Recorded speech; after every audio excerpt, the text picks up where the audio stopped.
Naomi sat at her table, but her attention was no longer on the menu or the warm ambience of the restaurant. She watched as couples and groups who had arrived long after her were already enjoying their meals, their plates delivered by cheerful servers who moved swiftly between tables with practiced ease. Her gaze flickered to Brianna, the waitress assigned to her table, who was now laughing at a joke made by a well-dressed man at the bar. Naomi had been waiting for nearly 40 minutes. No appetizer, no explanation, nothing but an empty water glass and the sharp contrast of how effortlessly service flowed around her while she remained invisible. She exhaled slowly, forcing herself to stay calm, but the tension coiled inside her chest like a tightened spring. She wasn't imagining it. She wasn't being overly sensitive. This was deliberate. Another 10 minutes passed, and Naomi finally made her decision. She pushed her chair back smoothly and rose to her feet, walking toward the host's stand with measured steps. She wasn't going to cause a scene, but she wasn't going to sit back and accept this either. As she approached, she saw a young hostess speaking with a manager, but before she could open her mouth, Brianna appeared out of nowhere, stepping into her path with arms crossed over her chest. Her expression was one of forced politeness, but there was a sharpness in her eyes, a glint of something smug just beneath the surface. "You always get so impatient, huh?" she said, her tone light but laced with condescension, like she was speaking to a child throwing a tantrum. Naomi met her gaze, unflinching, feeling the air between them shift. "And do you always treat your customers with this level of disrespect?" Her voice was even, controlled, but there was steel beneath it. She wasn't in the mood for games. Brianna's smirk didn't waver. If anything, it grew. "Some customers act like they're owed the world," she quipped, shifting her weight onto one leg, making it clear she wasn't the least bit intimidated. The words hit Naomi like a slap, not because they surprised her, but because they confirmed what she already knew. Brianna wasn't just careless. She wasn't just having a bad night. This was intentional. Naomi's fingers curled slightly at her sides, but she didn't let her composure slip. She wouldn't give this woman the satisfaction. "It's fascinating," she said coolly, "watching you decide who deserves basic decency and who doesn't." Brianna opened her mouth, ready to fire back, but before she could, a deep voice cut through the space between them. "What did you just say?" The shift in the atmosphere was immediate. The confidence in Brianna's stance faltered just slightly, like a candle flickering in a sudden gust of wind. She turned slowly, as if her body already knew what her mind refused to process. Malcolm stood behind her, arms crossed, his expression unreadable, but the weight of his presence was suffocating. His sharp, dark eyes flicked between Naomi and Brianna, taking in the tension that crackled in the air. His suit was immaculate, his posture commanding, and even without raising his voice, he had the undivided attention of everyone within earshot. Brianna swallowed, her throat bobbing, the color draining slightly from her face. She started, but Malcolm didn't let her finish. His gaze locked onto her with quiet intensity. "I asked you a question." For the first time that evening, Brianna didn't have an answer. Malcolm walked ahead, his strides deliberate, expecting both women to follow without question. The air was thick with tension, the weight of unspoken words pressing down on all three of them. He pushed open the door to his office, stepping aside just long enough for Naomi and Brianna to enter before shutting it behind them with a quiet but firm click. The room was minimalist yet elegant, dark wooden shelves lined with books, a sleek desk free of clutter, and a single window that overlooked the city skyline. It was a place of control, of decisions, of accountability, and tonight would be no exception. Malcolm leaned against the desk, arms crossed over his chest, his sharp gaze fixed on Brianna, who stood stiffly near the door, her arms mirroring his stance, though hers were wrapped tightly in a defensive knot. Naomi took a seat without hesitation, her presence calm yet unshakable, as if she had walked into this room knowing exactly how this conversation would unfold. Silence stretched between them, suffocating and unrelenting, until Malcolm finally spoke, his voice even but edged with steel. "Tell me exactly what happened out there." Brianna shifted her weight, her eyes darting toward Naomi before snapping back to Malcolm. "I don't know what she told you, but I didn't do anything wrong," she said quickly, her tone clipped, defensive, as if she could deflect the accusation by denying it outright. She kept pushing, making a big deal out of nothing, and I was just doing my job. Malcolm's jaw tightened slightly, the muscles in his face flexing in restrained anger. Just doing your job? He echoed, his voice quieter now, more dangerous. A customer sat at her table for nearly an hour without food, while you smiled and joked with every other guest in the room. And now you're telling me she was the problem. Brianna's lips pressed into a thin line, her nostrils flaring. I didn't ignore her, she argued, her voice rising slightly. I was busy and she hesitated just for a second, but it was enough. Malcolm tilted his head, waiting, daring her to finish that sentence. She was what? He asked, his voice low and unreadable. Brianna straightened, doubling down. She was acting like she was owed special treatment, she said, her arms tightening around her chest. Some customers just don't know how to be patient. Naomi exhaled slowly, the sound controlled but deliberate, and when she spoke, her voice was smooth, measured, yet cut through the air like a blade. You decided I wasn't worth your time, she said simply. The only question is why. Brianna's mouth opened, then closed again, her carefully constructed wall of denial starting to crack. Malcolm's eyes never left her, but his next words hit even harder. Did you know she was my mother? He asked, his voice still calm, but now ice-cold. Brianna flinched, her face paling just slightly as realization dawned. She blinked, her lips parting, but no words came out. Malcolm took a step closer, his presence suddenly overwhelming. Because if you did, that tells me you just have a problem with me, he continued. And if you didn't, then it means you treat other customers like this too. Either way, I need to know which it is. Brianna swallowed hard, shifting uncomfortably. I was just tired, she muttered, her voice quieter now, less certain. I didn't mean anything by it. It's not about race. Naomi leaned forward slightly, her eyes locking onto Brianna's with quiet intensity. No one said it was, she replied smoothly. But it was bias. And that bias is exactly what makes places like this unwelcoming to people like me. The words hung in the air, undeniable and inescapable, and for the first time since stepping into this room, Brianna had nothing left to say. Malcolm stood in the center of the room, his back straight, his hands clasped tightly behind him, his expression calm but unyielding. He had faced injustices before, ones that shouted, ones that whispered, ones that seeped into everyday life until they became part of the background. He knew that silence was complicity, that pretending this was just a minor issue would make him no better than those who turned away when his father was taken. He could not simply fire Brianna and pretend the problem was solved. That would be easy, but easy never changed anything. If she walked out without understanding why, if his staff continued their work without recognizing the weight of her actions, then the restaurant he built, his restaurant, a place meant to stand for something, would be just another business that let things slide. So he demanded that every employee stay after closing, that they all hear, all speak, all understand. If he was alone in his beliefs, then this place had no future. They gathered in the back room, the air thick with unease. Some employees exchanged glances, others looked down at their feet, already sensing what this was about. Brianna leaned against the wall, arms folded tightly, her lips pressed together in a thin line, her body stiff with defiance. She wasn't ready to give in, wasn't ready to accept that her actions were under scrutiny. Malcolm let the silence settle before speaking, his voice low but commanding. Tonight wasn't just about one mistake, he said, scanning the room. It was about a pattern. About the way some people are treated differently, not because of what they do, but because of who they are. And that is not something I will ever tolerate in this restaurant. A ripple of discomfort passed through the room. A few employees shifted, hesitant to speak, but then one of the servers, a young woman named Ava, took a step forward. Her voice was steady but laced with something raw. This isn't the first time, she admitted. Brianna's been rude to black customers before. I've seen it. A murmur spread through the group.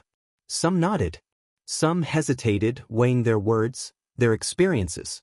Then Carl, one of the bartenders, a white man who had been working there for years, finally spoke up. You always do this, he said, looking straight at Brianna. Remember the guy last week? The one you didn't want to serve because you said he was too loud? Brianna's jaw clenched, her arms crossing tighter over her chest. That was different, she muttered, her voice defensive, but the energy in the room had shifted. You mean the black guy at table 6? Someone else added. The one you told me to take because you said he had an attitude?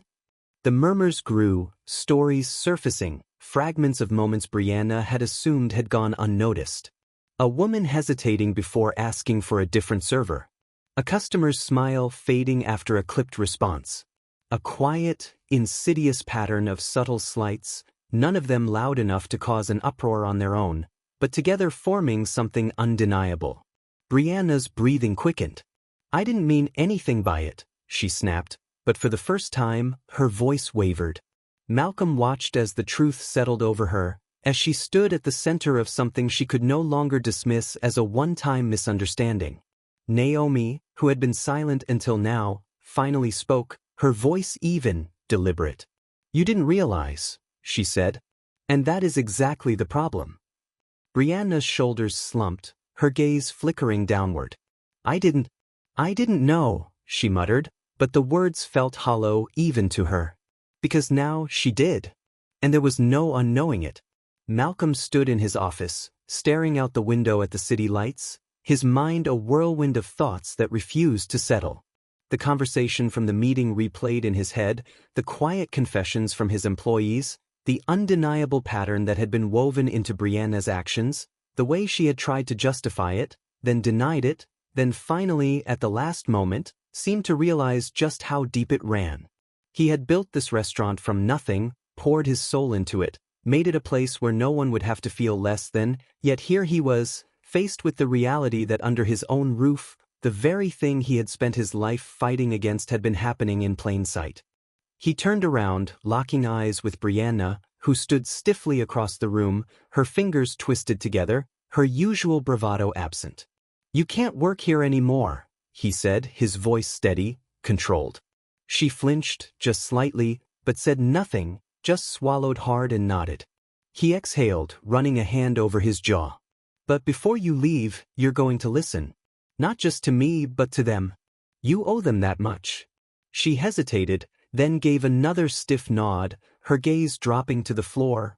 Later that night, after she was gone, Naomi sat across from Malcolm at his desk, watching him with the quiet patience of a woman who had spent her whole life preparing her son for moments like this. You need to say something, she said finally, her voice gentle but firm. He sighed, rubbing his temples. Firing her isn't enough? Naomi shook her head. Firing her is necessary. But it's not enough. This isn't just about her. It's about every black person who walks into a restaurant and wonders if they'll be treated differently. It's about setting a precedent. She leaned forward, her gaze unwavering. Make a statement. Not just to your staff. To your customers. To everyone. By morning, the restaurant's official page had released a statement. Horizon stands for respect, dignity, and equality. Any behavior that goes against those values has no place here. It was simple, clear, and uncompromising. It didn't name Brianna. It didn't need to. But the internet did what it always did, and within hours, the story had spread.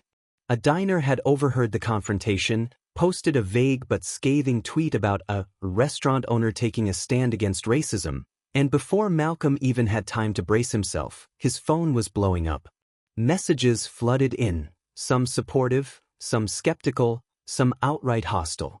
His inbox filled with emails from customers who had experienced similar situations elsewhere, some thanking him, some asking how they could help, some sharing their own stories of being ignored, dismissed, overlooked. By the time the evening rush rolled around, the restaurant was busier than ever. Journalists had started calling. Social media debated whether he had done the right thing, whether it had been an overreaction, whether the problem was bigger than just one waitress. Some people threatened to boycott, claiming it was all blown out of proportion, while others promised to visit more often now that they knew where the restaurant stood. Malcolm read every message, every comment, absorbing it all, letting it fuel him, remind him why this mattered. Brianna, meanwhile, sat in her apartment, scrolling through the news, her stomach twisting with something she couldn't name. She had thought losing her job would be the worst part, but it wasn't. It was seeing the flood of voices, the stories, the overwhelming evidence that what she had done wasn't just a mistake. It was part of a larger problem, a pattern so ingrained that she hadn't even questioned it until now. She saw her name mentioned, not explicitly, but enough that she felt it like a weight pressing down on her chest. She had convinced herself she wasn't like that she wasn't the problem. But now, faced with the sheer magnitude of the conversation she had unwillingly sparked, she realized the truth. It had never just been about her. It had always been bigger. And for the first time, she had no idea what to do with that. Malcolm stood at the front of the meeting room, his hands resting on the table, his gaze moving steadily over the faces of his staff. The air was thick with anticipation, some looking uncertain, some curious, but all knowing that the events of the past few days had changed something fundamental about the restaurant. He hadn't gathered them just to talk about what had happened with Brianna. He was here to make sure something like this never happened again.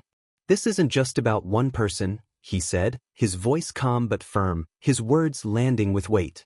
It's about the way we move forward, the way we make sure no one who walks through those doors ever feels unseen again. Horizon was built on respect, and now it's time to prove what that really means. There was silence at first, a few nods of agreement, a few exchanged glances, but then Carl spoke up, shifting in his chair. So, what do we do? Malcolm took a breath, steady, resolute. We educate ourselves. We learn. We change. Within a week, he had brought in specialists on cultural sensitivity, experts in ethical service, professionals who had spent years studying the ways bias seeps into the smallest interactions. They held workshops, not just about racial discrimination but about implicit biases, microaggressions, the subtle ways people are made to feel unwelcome without a single slur ever being spoken. Employees participated in role-playing exercises, scenarios where they had to confront their own subconscious assumptions, training that forced them to see things from a perspective they may never have considered before. Some were uncomfortable at first, resistant, unwilling to believe they could be part of the problem, but by the end of the sessions, that discomfort had turned into understanding, and understanding into action. It's not about guilt, Malcolm told them, standing in front of them after the final session, his voice strong but patient. It's about responsibility. Word spread fast. Other restaurant owners reached out, curious, some skeptical, some inspired. They wanted to know how Malcolm was implementing these policies, how his team was responding, whether the investment in training was worth it. A local cafe followed suit, then a high-end steakhouse, then a whole chain of bistros in the city, each adopting their own version of the program, citing Horizon as their influence. Some called it unnecessary, some accused Malcolm of turning a restaurant into a political statement, but others, especially those who had spent years navigating spaces where they never quite felt welcome, knew exactly why it mattered. Then came Naomi's article. She had written it quietly, thoughtfully, her words measured yet unflinching, dissecting not just the incident at Horizon but the broader implications of what had happened. She wrote about the quiet indignities, the small exclusions that build up over time, the looks, the assumptions, the ways black customers so often had to prove they deserved the same respect that others received without question. She didn't attack, didn't rant, didn't call for outrage. She simply laid out the truth in a way that couldn't be ignored. When the article was published, it didn't just spark conversation, it set off a firestorm. Newspapers picked it up, TV anchors debated it, social media exploded with discussions, personal stories, confessions from employees at other establishments who had witnessed or even participated in the same behavior Naomi had described. Malcolm didn't expect what came next. An invitation. A national restaurant conference, an event filled with industry leaders, CEOs of food chains, hospitality executives, people who shaped the way service worked in the country. They wanted him to speak. They wanted to hear what he had to say. He stood in his office, holding the letter in his hands, feeling the weight of what it meant. This wasn't just about Horizon anymore. It never had been. This was about rewriting the rules, about challenging an industry that had gone unchecked for too long, about proving that change wasn't just necessary, it was possible. He exhaled slowly, a small smile pulling at the corner of his lips. "All right," he muttered to himself, placing the letter on his desk. "Let's do this." Months had passed since Brianna had last set foot in Horizon, but now, standing outside the restaurant, she felt an unfamiliar weight pressing against her chest. The once familiar neon sign above the entrance seemed to mock her, a glowing reminder of everything she had lost, everything she had been blind to, everything she had refused to acknowledge until it was too late. She hesitated before stepping inside, her hands clenched tightly in the pockets of her coat, her nerves frayed from days of debating whether she even had the right to be here. The restaurant was alive with the hum of conversation, the clinking of glasses, the warm glow of overhead lights reflecting off polished wooden tables. But despite the noise, she felt the tension the moment she crossed the threshold. Some employees recognized her immediately, their expressions shifting from surprise to quiet scrutiny, and she forced herself to hold her head high, though every instinct screamed at her to turn around and leave. Before she could second-guess herself, Malcolm emerged from the back, his eyes locking onto hers, unreadable but sharp, carrying none of the anger she had expected, only a level gaze that sent a shiver down her spine. She swallowed hard, forcing her voice to steady. "I took the training," she said, her words clipped, almost robotic, rehearsed too many times in her head. Cultural sensitivity, bias awareness, all of it. I wanted to come back not as an employee, but just to say that I understand now. I was wrong, Malcolm. I didn't see it before, but I do now.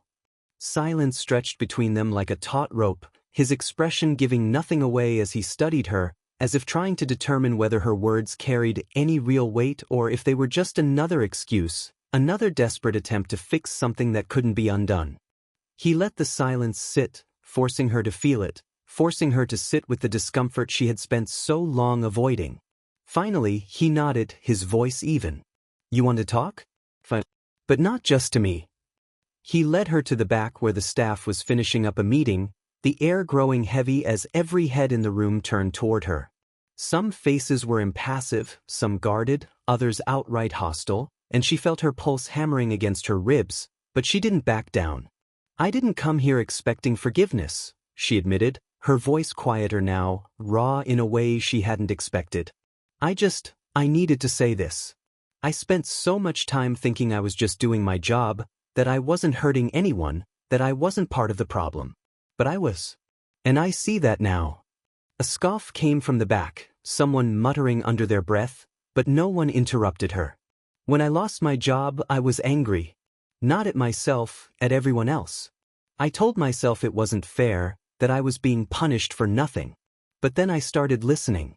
Really listening. And I realized that people had been telling me for years, and I just never heard them." She exhaled shakily, gripping the fabric of her sleeves to keep her hands from trembling. "I don't expect any of you to believe me, or even care. But I needed to say it." For the first time, Malcolm's expression softened, not with sympathy, but with something close to understanding.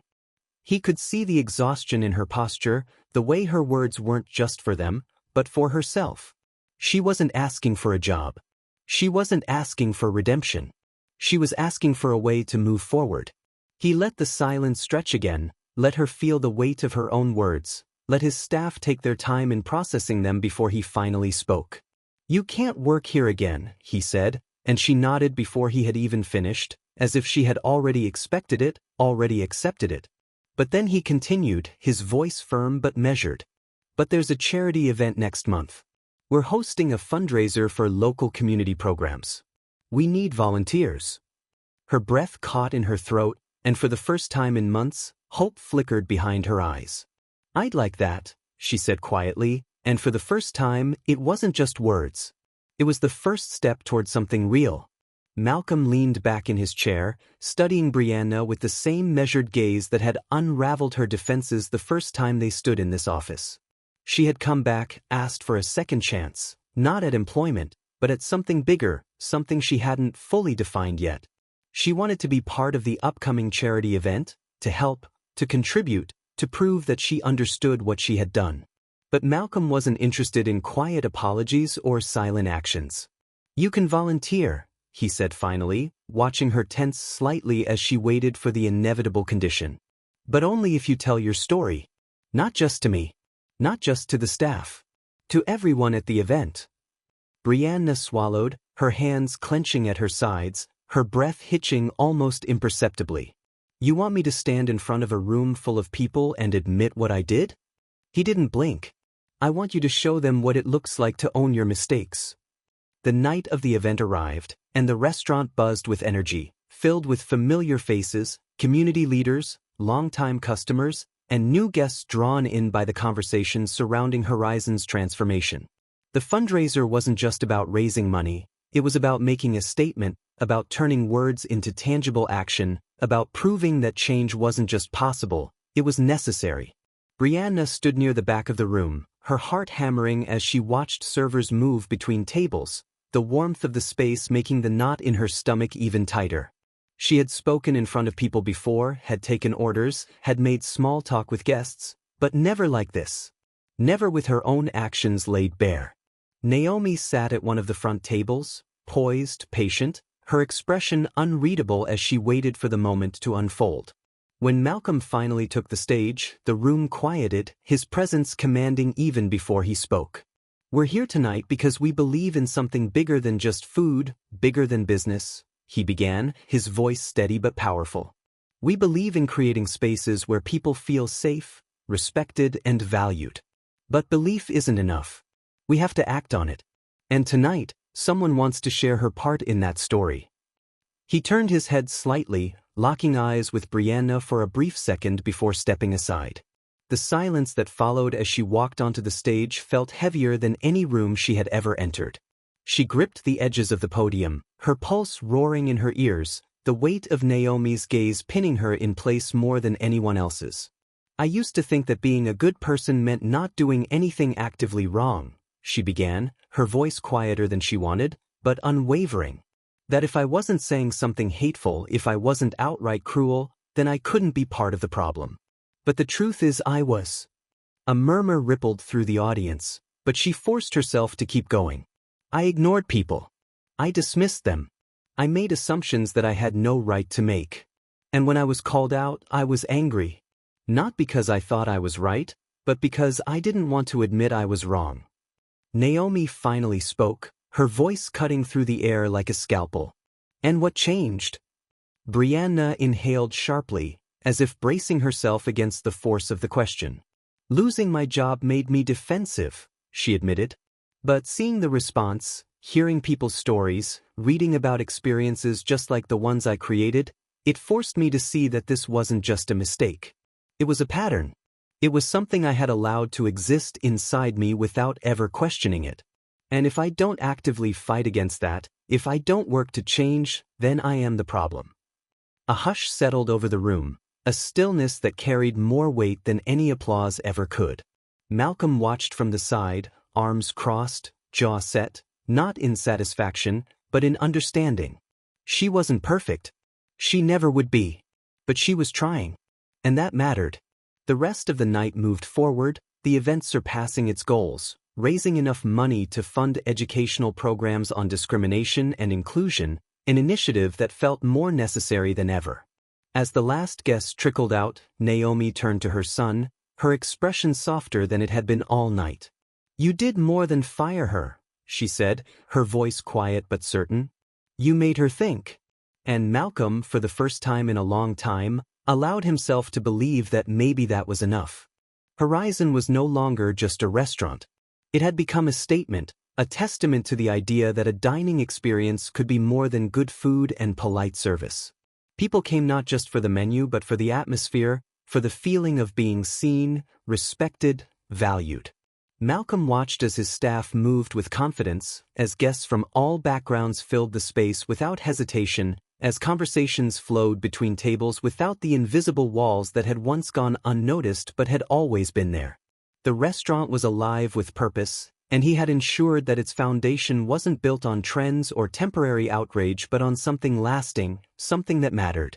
He still held regular training sessions, still brought in experts to challenge his team, still refused to let complacency settle in, because he knew that progress wasn't a destination, it was a practice. Naomi, never one to remain idle, had taken things even further. She had used the momentum of her article to launch a foundation dedicated to helping victims of discrimination navigate legal battles, secure employment, and find safe spaces in industries that often worked against them. She hosted panels, spoke at events, and built connections with organizations that shared her vision, turning conversations into action, frustration into solutions. Malcolm had watched her, the fire in her growing stronger with each new step, and he knew now more than ever that the fight his father had started, the fight he had inherited, was far from over. It would never be over. But that didn't mean it wasn't worth fighting. The ripple effect was undeniable. Other restaurant owners had reached out, hesitant at first, then eager to understand, to implement, to change. Some did it quietly, adjusting hiring policies, creating training programs, re-evaluating the way they handled complaints. Others were vocal, using their platforms to amplify the message, making it clear that the industry itself needed to evolve. Customers noticed the difference. Reviews flooded in, not just about the food or the service but about the experience, the way they felt welcome in a way they hadn't before, the way their presence was acknowledged not as a transaction but as something more meaningful. And then, one evening, Malcolm found an envelope on his desk. There was no return address, but he knew who it was from the moment he saw the handwriting. He sat down, exhaled slowly, and unfolded the letter, his eyes moving over the words with careful intent. Malcolm, I don't know if I deserve to reach out to you, but I needed to. I left the city because I needed a fresh start, a new place where I wouldn't just be the person who got fired, the person who made a mistake that everyone knew about. But leaving didn't mean forgetting. Every time I walk into a new space now, I think about how I carry myself, about the impact I have, about the way I used to move through the world without ever questioning what I left in my wake. I didn't understand before. I do now. And I'm still learning. I probably always will be. But I wanted you to know that I never took this lightly, that I never will. I will never forget what you taught me. I will never forget what I should have seen all along. Thank you, and I'm sorry. Always, Brianna. Malcolm let the letter rest in his hands for a long moment, the weight of it heavier than he expected. He had fired her. He had given her no way back. He had done what needed to be done, but he had also done something else. He had made her think. He had forced her to see herself, to confront the uncomfortable truth she had once dismissed. And somehow, despite everything, that had mattered. That had changed something. Maybe not everything. Maybe not the world. But something. And sometimes, change started with a single conversation. Malcolm stood near the entrance of Horizon, his gaze sweeping across the restaurant, taking in every detail, the quiet hum of conversation, the laughter that rose and fell between tables, the clinking of glasses, the warmth of the lighting casting a golden glow over the polished wood. It was a place that had changed, evolved, transformed into something more than he had ever imagined. It wasn't just a business. It wasn't just about food or service. It was a statement, a declaration, a living, breathing symbol of what could be built when people refused to accept things as they were. It was proof that spaces like this could exist, where no one had to wonder if they belonged, where no one had to question if they would be treated differently, where respect wasn't a privilege but a given. He exhaled, his chest rising and falling with the weight of everything it had taken to get here, with the knowledge that the fight was never truly over but that, for tonight, he could allow himself to breathe. Naomi stood beside him, her presence steady, unwavering, just as it had always been. She had been there through all of it, through the struggles, the doubts, the moments when the weight of it all felt too much, and yet, she had never once let him falter. She watched the restaurant with the same quiet pride he felt, and then, without looking at him, she spoke. "You're not just running a restaurant, Malcolm," she said, her voice calm, assured, filled with the certainty only a mother could have. "You're building the future." The words settled over him like a truth he had always known but never quite put into words, and when he finally turned to face her, there was something lighter in his expression, something softer, something that had taken years to earn. "And you helped me see," he said, his voice quieter now, "that it's not just about letting people go when they fail. It's about making them understand why. It's about making sure they see it for themselves." He thought about Brianna, about the letter that still sat on his desk, about the countless people who had walked through these doors over the years, some leaving changed, some leaving unchanged, but none of them walking away without knowing exactly where they stood. A burst of laughter from the corner of the room caught his attention, and his gaze drifted toward a family gathered around a table, their faces lit with joy, their voices carrying a warmth that filled the space like a melody. A father leaned in to whisper something to his young daughter, who erupted into giggles, her laughter unguarded, unburdened, untouched by the weight of the world beyond these walls. Malcolm watched them for a long moment, feeling something settle deep within him, something quiet yet profound. This was why. This was what it had all been for. For the people who could sit here without fear, without hesitation, without wondering if they were unwelcome. For the families who could gather and celebrate, for the conversations that could flow freely, for the proof that places like this could exist, that they should exist, that they must exist. The fight wasn't over. It never would be. But tonight, standing in the place he had built, in the future he had shaped, Malcolm allowed himself one simple thought. It was worth it.